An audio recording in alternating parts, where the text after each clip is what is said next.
రంపచోడవరం నియోజకవర్గం నుంచి వచ్చిన నా ఆత్మీయులందరికీ కూడా ఈరోజు వెల్కమ్ చెప్తా ఉన్నా. ఈరోజు రాష్ట్రంలో ఉన్న ప్రత్యేక పరిస్థితులు ఎలా ఉన్నాయో అన్నది నాకన్నా కూడా మీలో ఎవరికి మైక్ ఇచ్చినా కూడా నాకన్నా చక్కగా చెప్పగలుగుతారు. చూస్తా కళ్ళు మూసుకొని కళ్ళు తెరిచేసరికి 2 ఏళ్ళు అయిపోయింది.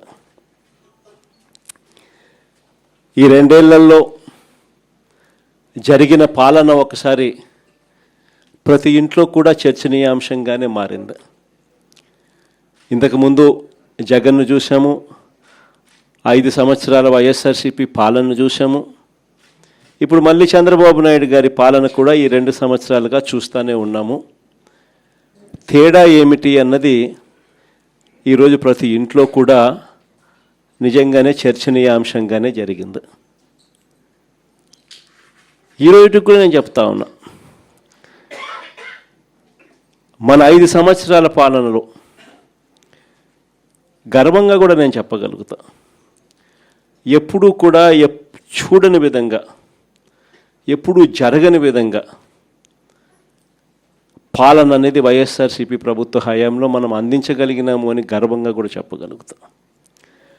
మేనిఫెస్టో అని చెప్తూ దీంట్లో ప్రజలకు ఇది చేస్తాము, అది చేస్తాము, ఇది చేస్తాము అని చెప్పి ఎన్నికలప్పుడు మాట చెప్పిన తర్వాత మనము రానంత వరకు ఎన్నికల మేనిఫెస్టో ఎప్పుడు ఎన్నికలు అయిపోయిన తర్వాత చెత్తబుట్టలో పడేసేవాళ్ళు. అట్లాంటిది మొట్టమొదటిసారిగా ఎన్నికలప్పుడు మేనిఫెస్టో అంటూ ఒక మాట ఇస్తే ఆ మాట మీద నిలబడాలని, ఆ మేనిఫెస్టోను ఒక భగవద్గీత గాను, ఒక బైబిల్ గాను, ఒక ఖురాన్ గాను భావించి ఇంప్లిమెంట్ చేసి 99% హామీలను అమలు చేసిన పార్టీ ఏదైనా ఈ రాష్ట్రంలో కానీ దేశంలో కానీ ఎక్కడైనా ఉంది అని అంటే అది ఒక వైఎస్ఆర్సీపీ పార్టీ ఏనే అని చెప్పి గర్వంగా కూడా చెప్పగలుగుతాం. మేనిఫెస్టో అన్నది ఆ మాదిరిగా క్రమం తప్పకుండా బడ్జెట్ సమావేశాలు పెట్టేటప్పుడే ఏ పథకం ఏ నెలలో ఇస్తాము అని చెప్పి కూడా క్రమం తప్పకుండా మళ్ళీ అది అమలు చేసిన పార్టీ కూడా ఎక్కడైనా దేశంలో ఉంది అని అంటే అది కూడా ఒక వైఎస్ఆర్సీపీ ప్రభుత్వం మాత్రమే. అంతగా ఏకంగా ఎప్పుడు కని విని ఎరగని విధంగా పరిపాలనలో మార్పులు కూడా తీసుకొచ్చు. మనం రాకమునుపు స్కూళ్ళు ఎలా ఉండేటివి, మనం వచ్చిన తర్వాత స్కూళ్ళు ఎలా మారాయి అన్నదానికి మీలో ఎవరికి మైక్ ఇచ్చినా కూడా నాకన్నా చక్కగా చెప్పగలుగుతారు. మనం రాకమునుపు హాస్పిటల్లో ఆరోగ్యశ్రీ పరిస్థితి ఎలా ఉండేది, మనం వచ్చిన తర్వాత హాస్పిటల్లో ఆరోగ్యశ్రీ పరిస్థితి ఎలా మెరుగైంది అన్నది నాకన్నా బాగా మీలో ఎవరికి మైక్ ఇచ్చినా కూడా నాకన్నా బాగా చెప్పగలుగుతారు. మనం రాకమునుపు వ్యవసాయం అన్నది రైతు ఎన్నెన్ని ఇబ్బందులు పడుతూ ఉన్నారు, మనం వచ్చిన తర్వాత రైతు ఏ విధంగా బాగుపడ్డాడు అన్నది నాకన్నా బాగా మీలో ఎవరికి మైక్ ఇచ్చినా కూడా చక్కగా చెప్పగలుగుతారు. మనం రాకమునుపు గ్రామ స్థాయిలో పరిపాలన అన్నది అందక, ఇంటికే వచ్చే పరిపాలన కథ దేవుడు ఎరుగు, పరిపాలనలో అందక, ఏ పథకము అందక ఎన్నెన్ని అవస్థలు పడాల్సిన పరిస్థితి, ఎవరెవరికి ఎంతెంత డబ్బులు ఇచ్చుకుంటే తప్పనిచ్చి పథకాలు అందని పరిస్థితి అన్నది ప్రతి ఒక్కరికి తెలిసిన పరిస్థితి నుంచి మన వైఎస్ఆర్సీపీ ప్రభుత్వం అధికారంలోకి వచ్చిన తర్వాత పాలన ఎలా మారింది, ప్రతి గ్రామంలోనూ సచివాలయాలు ఎలా వచ్చాయి, ప్రతి 50-60 ఇళ్లకు ఒక వాలంటీర్ వ్యవస్థ ఎలా వచ్చింది, పథకాలన్నీ కూడా పారదర్శకంగా ఎలా ఇంటి వద్దకే వచ్చాయి, పాలన అన్నది మన ఇంటి వద్దకు వచ్చి మన తలుపు తట్టి మనల్ని ఏ రకంగా ఆలింగనం చేసుకుంది అన్నది మీలో ఎవరికి మైక్ ఇచ్చినా కూడా పరిపాలనలో వైఎస్ఆర్సీపీ ప్రభుత్వ పరిపాలన గురించి నాకన్నా చక్కగా మీరే చెప్పగలుగుతారు. ఇన్ని గొప్ప గొప్ప మార్పులు తీసుకొని రాగలిగినాం. విద్యారంగం అయితేనేమి, వ్యవసాయ రంగం అయితేనేమి, వైద్య రంగం అయితేనేమి, పాలన ఇంటి వద్దకే తీసుకొచ్చే పరిస్థితులు అయితేనేమి, ఆడవాళ్లకు భద్రత కల్పించే దిశ యాప్ లాంటిది తీసుకొచ్చి తోడుగా నిలబడడం అయితేనేమి, ప్రతి గ్రామంలోనే ఒక మహిళా కానిస్టేబుల్ గ్రామ సచివాలయంలో ఉండడం అయితేనేమి, ఆడవాళ్లకు భద్రత అయితేనేమి, చివరికి మన గిరిజన ప్రాంతాల అభివృద్ధి అయితేనేమి, ఎప్పుడు చూడని విధంగా గిరిజన ప్రాంతాలకు సంబంధించి కూడా అభివృద్ధి కూడా అదే మాదిరిగా జరిగింది. 3,22,538 ఎకరాలు ROFR DKT భూములు మన హయాంలో పంపిణీ చేశాం. 20,000 మందికి 80,000 ఎకరాలు ROFR పట్టాలు DKT పట్టాలు కూడా పంపిణీ జరిగింది. రాష్ట్రంలో ఎప్పుడు జరగని విధంగా 17 మెడికల్ కాలేజీలు కన్సీవ్ చేస్తే ఒక్క మన ప్రాంతంలోనే పాడేరులో, పార్వతీపురంలో, ఏజెన్సీ ప్రాంతానికి ముఖద్వారమైన నర్సీపట్నంలో 3 మెడికల్ కాలేజీలు కేవలం మన ట్రైబల్ ప్రాంతాల్లో మన ప్రజలకు మంచి జరగాలని చెప్పి ఆరాటంతో తీసుకురావడం జరిగింది. కురుపంలో ట్రైబల్ ఇంజనీరింగ్ కాలేజ్, సాలూరులో ట్రైబల్ యూనివర్సిటీ, కేవలం మన గిరిజనులు బాగుపడాలి, గిరిజనులు చదువుల్లో మిగతా వారికన్నా కూడా ఇంకా గొప్పగా అడుగులు వేయాలి అన్న ఆరాటం ఎక్కడన్నా కనిపించింది అని అంటే అది ఒక్క వైఎస్ఆర్సీపీ ప్రభుత్వ హయాంలో మాత్రమే కనిపించింది కూడా గర్వంగా చెప్పగలుగుతాం. ఎప్పుడు చూడని విధంగా ITDA పరిధిలో మల్టీ స్పెషాలిటీ హాస్పిటల్స్, సీతంపేట అయితేనేమి, పార్వతీపురం అయితేనేమి, రొంపచోడవరం అయితేనేమి, బుట్టాయిగూడెం అయితేనేమి, దోర్నాల్లో అయితేనేమి 5 మల్టీ స్పెషాలిటీ హాస్పిటళ్ళు ITDA పరిధిలో కూడా శ్రీకారం చుట్టడము, వేగంగా పనులు జరిగించడము జరిగాయి అని అంటే అది ఒక్క వైఎస్ఆర్సీపీ ప్రభుత్వ హయాంలోనే అని గర్వంగా చెప్పగలుగుతాం. నిజంగా ఇవన్నీ కూడా ఒక తపన, ఒక తాపత్రయం.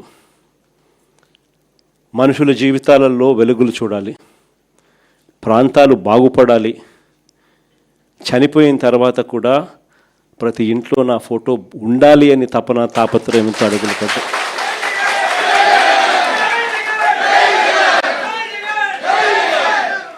కానీ ఈ 2 సంవత్సరాలు చంద్రబాబు నాయుడు గారి పాలన కూడా చూసాం. ఎన్నికలకు ముందు వీళ్ళేమన్నారు? ఎన్నికలకు ముందు జగన్ ఇచ్చేటివే కాదు, జగన్ కన్నా ఎక్కువ సూపర్ 6లు, సూపర్ 7లు అన్నారు. ప్రతి ఇంటికి బాండ్లు పంచారు. ఆ బాండ్ల మీద పవన్ కళ్యాణ్ ఫోటో, చంద్రబాబు నాయుడు గారి ఫోటో, మళ్ళా వాళ్ళిద్దరు సంతకాలతో పాటు రావడము, మీ ఇంట్లో ఇంతమంది ఆడవాళ్ళు ఉన్నారా, 18 సంవత్సరాలు నిండిన వాళ్ళు ఉన్నారా, అటైతే మీకు నెల మీకు 1,500, మీకు 1,500, మీకు 1,500.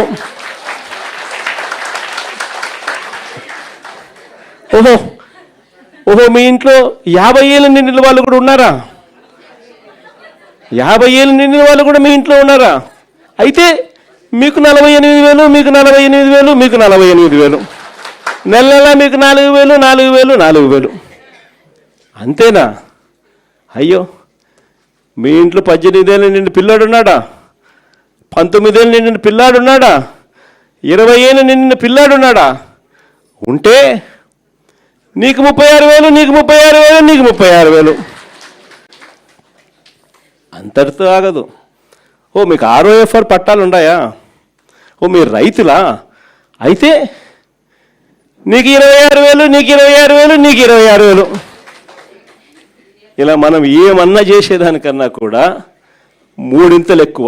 ఈ మాదిరిగా ప్రతి ఇంటికి కూడా వెళ్ళి బాండ్ల రూపంలో బాండ్లు పెట్టి వాళ్ళ మేనిఫెస్టో చూపించి ఈ మాదిరిగా ఒక పద్ధతి ప్రకారం ఎన్నికలు జరిగించారు మోసం చేస్తూ.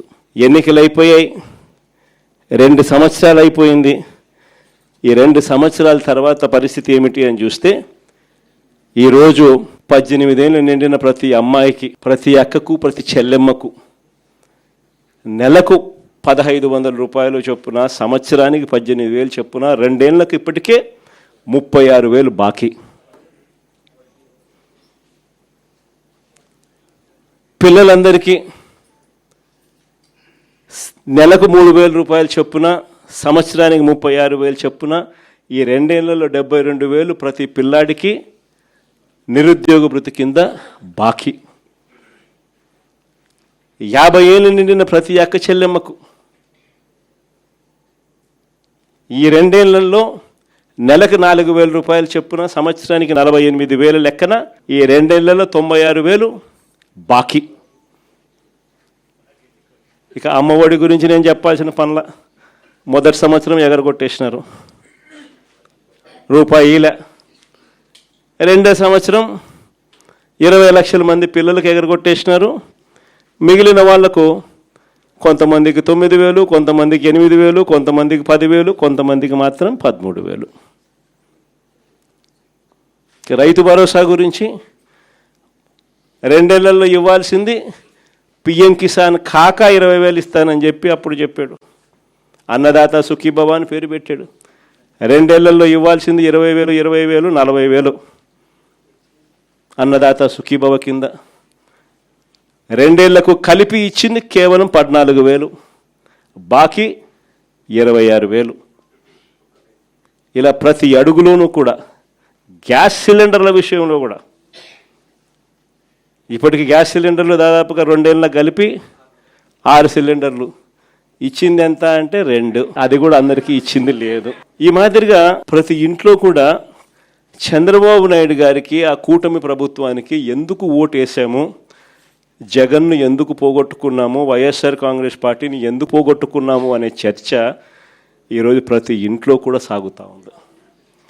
అందుకే చెప్తా ఉన్నా, చూస్తా చూస్తా కన్ను మూసుకొని తెరిచేసరికి 2 ఏళ్ళు అయిపోయింది. దేవుడు దయ వల్ల ఉన్నది ఇంకా 3 ఏళ్ళే. ఆ 3 ఏళ్లలో కూడా ఇంకొకటి 1.5 సంవత్సరం కన్నా పోతే నా పాదయాత్ర కూడా స్టార్ట్ అయిపోతుంది.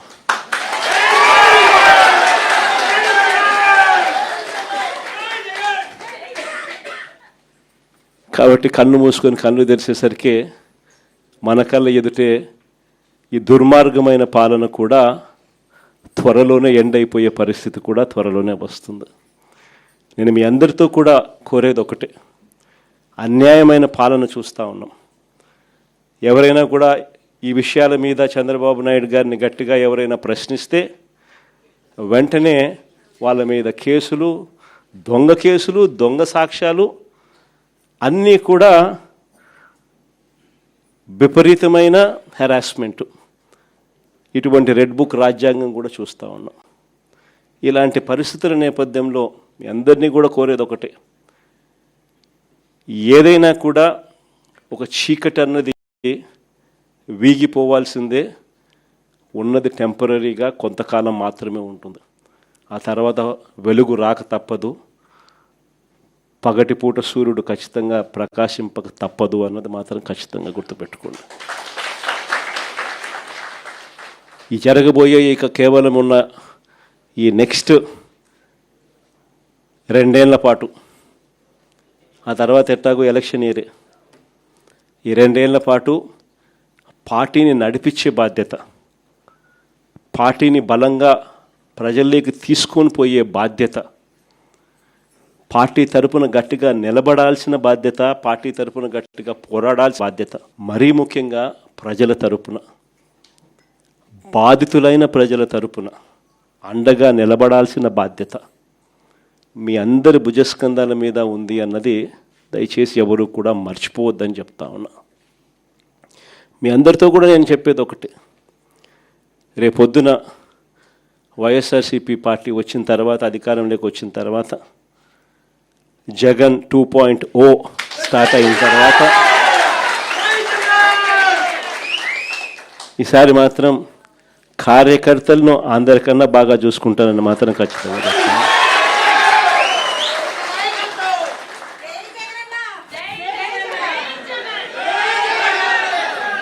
కానీ ఈసారి మాత్రం ప్రతి సంక్షేమ కార్యక్రమం కూడా మీ ఆధ్వర్యంలోనే, మీ చేతులతోనే జరిగిస్తానని కూడా చెప్తాను.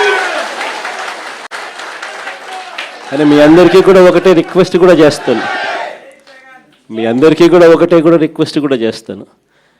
ఎప్పుడైనా కూడా పేదవాడికి మాత్రం మనం తోడుగా ఉండాలి అన్నది మాత్రం ఎప్పుడూ కూడా గుర్తుపెట్టుకోండి అని చెప్పి మాత్రమే రిక్వెస్ట్ చేస్తా ఉన్నా. అది మాత్రమే నేను మిమ్మల్ని అందరినీ ఖచ్చితంగా కోరుతా. ఖచ్చితంగా అక్కడ మాత్రం అండగా ఉండండి, అక్కడ మాత్రం తోడుగా ఉండండి. మిగతా అన్ని విషయాలలో నేను మీకు తోడుగా ఉంటాను మాత్రం ఖచ్చితంగా. మరిన్ని అప్డేట్స్ కోసం ఛానల్ను సబ్స్క్రైబ్ చేయండి. నోటిఫికేషన్స్ కోసం బెల్ ఐకాన్ పై క్లిక్ చేయండి.